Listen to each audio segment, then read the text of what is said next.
คุณคงรู้จักอีลอน มัสก์ชายผู้ขึ้นชื่อว่าเป็นไอรอนแมนที่มีอยู่ในชีวิตจริงและในวันนี้ครับเราจะพาคุณมาพบกับ10เรื่องจริงของอีลอน มัสก์ที่คุณอาจไม่เคยรู้อันดับที่10ปูมหลังของอีลอน มัสก์อีลอน มัสก์เกิดเมื่อวันที่28มิถุนายนปี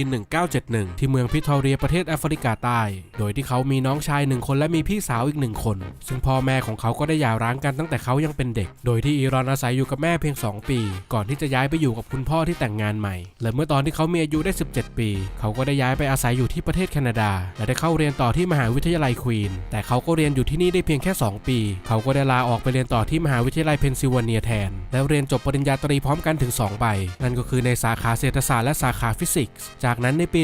1995อีลอนก็ได้ไปศึกษาต่อปริญญาเอกในสาขาวัสดุศาสตร์และฟิสิกส์ที่มหาวิทยาลัยสแตนฟอร์ดแต่หลังจากที่เขาเรียนได้เพียงแค่2วันเขาก็ตัดสินใจลาออกและออกไปตั้งบริษัทเป็นของตัวเองอันดับที่9นอนหนังสือที่แท้จริง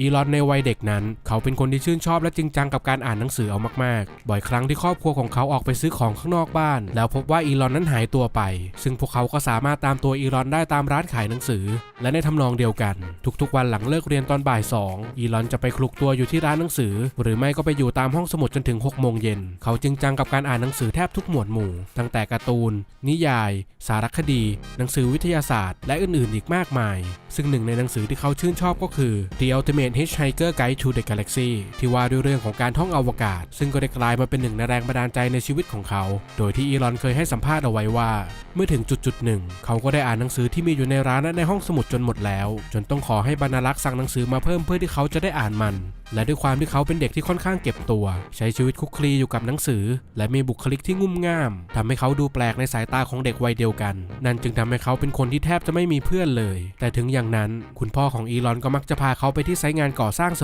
มอซึ่งมันก็ได้ทำให้เขาสนุกไปกับการที่ได้รู้ว่าสิ่งต่างๆนั้นถูกสร้างขึ้นมาได้อย่างไรอันดับที่8เงินก้อนแรกของอีลอน มัสก์ในตอนที่อีลอนมีอายุได้9ขวบเขาก็ได้เห็นคอมพิวเตอร์เป็นครั้งแรกในห้างสรรพสินค้าซึ่งมันเป็นอะไรที่น่าทึ่งมากสำหรับเขาจนต้องขอร้องให้พ่อซื้อให้ซึ่งไม่นานหลังจากนั้นเขาก็ได้คอมพิวเตอร์ Commodore VIC-20 มาไว้ในครอบครองและมันก็มาพร้อมกับคู่มือวิธีการสร้างโปรแกรมขั้นพื้นฐานซึ่งคนทั่วไปจะใช้เวลาประมาณ6 เดือนกว่าที่จะเขียนโปรแกรมเสร็จตามคู่มือแต่อีลอนกลับทำมันสำเร็จด้วยเวลาเพียง3 วันเท่านั้นและเมื่อเขามีอายุได้12 ปีเขาก็ได้เขียนเกมตัวหนึ่งขึ้นมาโดยให้ชื่อว่า Blaster ที่ได้แรงบันดาลใจมาจากนิยายวิทยาศาสตร์และเขาก็ได้ขายมันให้กับนิตยสาร PC and Office Technology ในราคา$500ซึ่งถือว่าเป็นเงินที่มากพอสมควรสำหรับเด็กอายุ12ในเวลานั้นอันดับที่7เส้นทางธุรกิจของอีลอน มัสก์ในปี1995หลังจากที่เขาลาออกจากมหาวิทยาลัยสแตนฟอร์ดเขาก็ได้ก่อตั้งบริษัท Zip2 ขึ้นมาโดยได้รับเงินลงทุนมาจากนักลงทุนอิสระและเขาก็ได้ขายมันให้กับบริษัท Compaq ในราคา$304 ล้านโดยที่เขาได้รับเงินจำนวน$22 ล้านจากหุ้น 7% ที่เคยเป็นของเขาและหลังจากนั้นในปี1999อีลอนก็ได้ก่อตั้งบริษัท X.com ขึ้นมาซึ่งเป็นระบบชำระเงินในโลกออนไลน์และได้ควบรวมกิจการเข้ากับบริษัท Confinity และได้เปลี่ยนชื่อมาเป็น PayPal ในภายหลังก่อนที่จะขายมันให้กับ eBay ในปี2002ด้วยราคา$1,500 ล้านซึ่งเขาก็ได้รับส่วนแบ่งมา$180 ล้านและในปีเดียวกันนี้เขาก็ได้ก่อตั้งบริษัท SpaceX ขึ้นมาและต่อมาในปี2004ก็ได้ไปลงทุนในบริษัทสตาร์ทอัพเกิดใหม่อย่าง Tesla Motor ด้วยเงินลงทุนมากถึง$70 ล้านเพราะเขาเล็งเห็นว่าพลังงานทดแทนจะมีบทบาทสำคัญอย่างมากกับโลกในอนาคตและในปี2006เขาก็ได้ลงทุนในบริษัท Solar City ที่ทำธุรกิจเกี่ยวกับพลังงานแสงอาทิตย์ด้วยเงินจำนวน$10 ล้านและในปี2013อีลอนได้ประกาศแนวความคิดเกี่ยวกับ Hyperloop ที่เป็นการขนส่งความเร็วสูงด้วยท่อสูญญากาศและในปี2015เขาก็ได้ก่อตั้งบริษัท OpenAI ที่จะพัฒนาปัญญาประดิษฐ์แบบไม่แสวงหาผลกำไรเพื่อทำให้ AI ปลอดภัยและมีประโยชน์สำหรับมนุษย์มากที่สุดและต่อมาในปี2016เขาก็ได้ก่อตั้งบริษัท Neuralink ขึ้นมาเพื่อที่จะพัฒนาการประสานการทำงานของสมองมนุษย์เข้ากับ AI โดยมีเป้าหมายที่จะทำให้สมองมนุษย์ก้าวทันความสามารถของ AI ให้ได้และในปลายปีเดียวกันนี้เขาได้ก่อตั้งบริษัท The Boring Company ขึ้นมาซึ่งทำธุรกิจเกี่ยวกับการขุดเจาะอุโมงค์อันดับที่6อีลอน มัสก์กับการก่อตั้ง SpaceX ในปี 2002 อีลอนได้เดินทางไปที่กรุงมอสโกประเทศรัสเซียเพื่อติดต่อขอซื้อขีปนาวุธนิปเปอร์ที่ปลดประจำการแล้วมาใช้สำหรับการขนส่งสิ่งของขึ้นไปบนอวกาศซึ่งมันก็มีราคามากถึง$8 ล้านและอีลอนก็คิดว่าแพงเกินไปเขาจึงคิดจะตั้งบริษัทสร้างจรวดขึ้นมาเป็นของตัวเองนั่นจึงได้ทำให้ SpaceX ถือกำเนิดขึ้นด้วยเงินลงทุนกว่า$100 ล้านและเขาก็ได้รับเงินลงทุนจากนักลงทุนกลุ่มต่างๆอีกมากมายซึ่งในปี 2008 ที่ผ่านมาจรวดของพวกเขาก็สามารถส่งดาวเทียมขึ้นไปโคจรรอบโลกได้เป็นผลสำเร็จและได้มีการเซ็นสัญญากับ NASA เป็นมูลค่าสูงถึง$1,600 ล้านสำหรับการส่งอุปกรณ์ต่างๆขึ้นไปบนสถานีอวกาศและต่อมาในปี 2015 SpaceX ก็ได้สร้างประวัติศาสตร์หน้าใหม่ด้วยการส่งจรวดขึ้นไปบนวงโคจรและสามารถนำจรวดลำนั้นกลับมาที่โลกได้ซึ่งการนำจรวดกลับมาใช้ได้ใหม่แบบนี้จะเป็นการลดต้นทุนในการปล่อยจรวดขึ้นสู่อวกาศได้อย่างมหาศาลซึ่งเป้าหมายระยะยาวของอีลอน มัสก์และ SpaceX ก็คือการไปสร้างอาณานิคมบนดาวอังคารเพื่อการดำรงอยู่ของมวลมนุษยชาติอันดับที่ 5 อีลอน มัสก์คือไอรอนแมนที่มีอยู่ในชีวิตจริง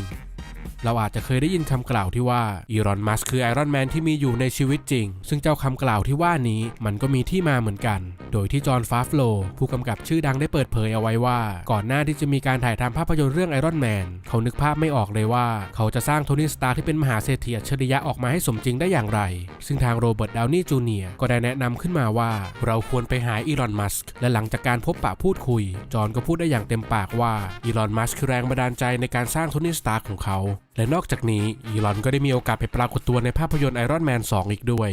Engines are fantastic. Oh, thank you. Yeah, good idea for an electric jet. You do? Yeah. Then we'll make it work. อันดับที่ 4 เมื่อก่อนอีลอนกลัวความมืดในตอนเด็กๆหลายคนอาจจะเคยเจอปัญหากับการกลัวความมืดซึ่งอีลอนในวัยเด็กเองก็เช่นเดียวกันเขาเป็นเด็กที่กลัวความมืดเอามากๆแต่สิ่งที่ทำให้ความกลัวของเขาหายไปก็คือข้อมูลและความรู้ที่เขาได้จากการอ่านหนังสือโดยที่เขาเคยกล่าวไว้ว่าตอนเด็กๆผมกลัวความมืดมากแต่เมื่อผมเข้าใจว่าความมืดก็แค่การไม่มีโฟตอนอยู่ในความยาวคลื่นที่เรามองเห็นได้เท่านั้นและหลังจากนั้นผมก็ไม่เคยกลัวความมืดอีกเลยอันดับที่ 3 อย่าท้าอีลอน มัสก์ในเดือนมีนาคมปี 2018 ได้มีกรณีที่ข้อมูลผู้ใช้ Facebook กว่า 50 ล้านรายชื่อถูกบริษัทวิเคราะห์ข้อมูลแห่งหนึ่งนำไปใช้งานอย่างไม่เหมาะสมทำให้เกิดกระแสต่อต้าน Facebook ขึ้นมาจนมีการติด Hashtag Delete Facebook มากมายจากผู้คนใน Twitter ซึ่งในเหตุการณ์นี้อีลอนได้ตอบกลับนายไบรอัน แอคตันว่า Facebook คืออะไรและมันก็ได้กลายเป็นประเด็นที่ผู้คนให้ความสนใจเป็นอย่างมากถึงขนาดมีคนท้าให้อีลอนลบแฟนเพจ SpaceX ทิ้งไปซึ่งหลังจากนั้นไม่นานเขาก็ได้ลบแฟนเพจ SpaceX และ Tesla ออกไปจริงๆอันดับที่ 2 โรงเรียนของอีลอน มัสก์อีลอนเป็นอีกหนึ่งคนที่ไม่เห็นด้วยกับรูปแบบการสอนของโรงเรียนในปัจจุบันโดยที่เขาได้เปิดเผยกับเบจิงทีวีว่าเขาได้สร้างโรงเรียนเล็กๆขึ้นมาโดยมีชื่อว่า Ad Astra ที่แปลว่าไปสู่ดวงดาวโดยยึดตามแนวความคิดที่ว่าเด็กทุกคนมีความชื่นชอบและความถนัดที่แตกต่างกันออกไปดังนั้นการสอนที่ดีจะต้องปรับให้ตรงตามความถนัดและทักษะที่เด็กมีซึ่งที่นี่เป็นโรงเรียนที่ไม่มีระดับชั้นและจะเน้นการสอนให้เด็กรู้จักการแก้ไขปัญหาแทนการท่องจำโดยที่อีลอนได้ยกตัวอย่างเอาไว้ว่าถ้าเราต้องการสอนว่าเครื่องยนต์ทำงานอย่างไรวิธีการสอนแบบเก่าจะสอนเด็กว่าไขควงคืออะไรประแจคืออะไรและวิธีการใช้งานเป็นอย่างไรซึ่งวิธีการแบบนี้อีลอนมองว่ามันเป็นเรื่องยากสำหรับเด็กแต่ที่โรงเรียนของเขาจะให้เด็กดูเครื่องยนต์ของจริงให้เล่นกับมันให้ลองแยกชิ้นส่วนมันแล้วเด็กจะได้รู้ว่าการที่พวกเขาจะแยกชิ้นส่วนมันได้นั้นมันจำเป็นต้องใช้ไขควงใช้ประแจ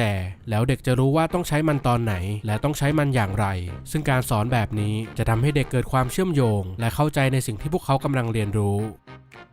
อันดับที่ 1 อีลอน มัสก์ในปัจจุบันจากการอัปเดตของ Forbes ประจำปี 2018 พวกเขาจัดอันดับให้อีลอน มัสก์เป็นบุคคลที่ทรงอิทธิพลเป็นอันดับที่ 25 ของโลกและเป็นมหาเศรษฐีที่รวยเป็นอันดับที่ 54 ของโลกด้วยมูลค่าทรัพย์สินที่เขาถือครองกว่า 19,400 ล้านเหรียญสหรัฐหรือคิดเป็นเงินไทยประมาณ 628,000 ล้านบาทและหลังจากนี้อีลอน มัสก์จะเปลี่ยนแปลงโลกไปอย่างไรก็คงต้องติดตามกันต่อไปนั่นเอง